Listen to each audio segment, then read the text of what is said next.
ഞാൻ എനിക്കിവിടെ ഈ ടാങ്ക് അല്ലാണ്ട് വേറൊരു ചെറിയ ആമ്പൽക്കുളമുണ്ട്. ആമ്പൽ വളർത്തുന്ന ഒരു ചെറിയൊരു പോണ്ട് ഉണ്ട്. അപ്പോൾ ആ പോണ്ടിനെ പറ്റി ഞാൻ കാണിച്ചു തരാം, ആ പോണ്ടിൻ്റെ സംഭവങ്ങളൊക്കെ. ഓക്കെ, ഇപ്പോൾ കാണുമ്പോൾ ഇച്ചിരി ആകെ ഒരു വെളിച്ചെണ്ണ തേച്ച പോലെ ഉണ്ട്. കാരണം ഞാൻ രാവിലെ കുറച്ച് വർക്കൗട്ട് ചെയ്യും. അതിനുശേഷം ഫുൾ ബോഡിയിലൊന്ന് ഓയിൽ അപ്ലൈ ചെയ്യാറുണ്ട്. അതുകൊണ്ടാണ് ഈ ഒരു കോലം. ഓക്കെ, ബാ.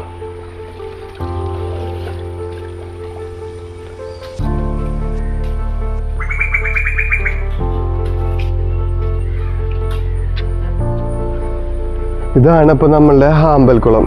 ഇതിൽ ഇപ്പോൾ 2 ആമ്പലുള്ളൂ, അല്ലെങ്കിൽ ചില സമയത്ത് നിറച്ച ആമ്പൽ ഉണ്ടാവാറുണ്ട്.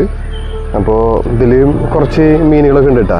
ഇതിൽ ചെറിയ മോളീസ്, ബ്ലാക്ക് മോളി, വൈറ്റ് മോളി, പിന്നെ ഗപ്പികൾ, പിന്നെ ഏതൊക്കെയോ കിട്ടുന്ന മീനൊക്കെ ഞാൻ എടുത്തിട്ടിട്ടുണ്ട്.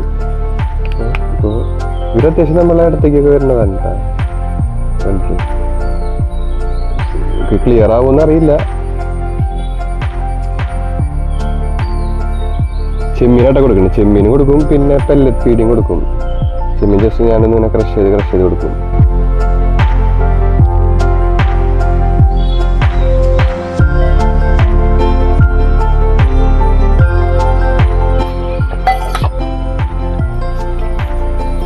നോക്കി അത് കൂടാണ്ട് ഞാൻ കുറച്ച് പെല്ലറ്റും കൊടുക്കുമായിരിക്കും. ഇത് ഈ കാണുന്ന ചെറുതൊക്കെ ഇവിടെ ബ്രീഡായാണ് കേട്ടോ. എല്ലാവരും ഇവിടെ തന്നെ ബ്രീഡായാണ്. ഇതധികം കാലമായിട്ടില്ല ഈ ടാങ്ക് പണിതിട്ട്. എനിക്ക് തോന്നുന്നു ഒരു 3 months ഒക്കെ ആയിട്ടുള്ളൂ. അപ്പം അതിൻ്റെ ഒരു ഫുള്ളൊന്ന് കറക്റ്റ് റീസൈക്കിളൊക്കെ ആയി ശരിയാവാനുണ്ട്.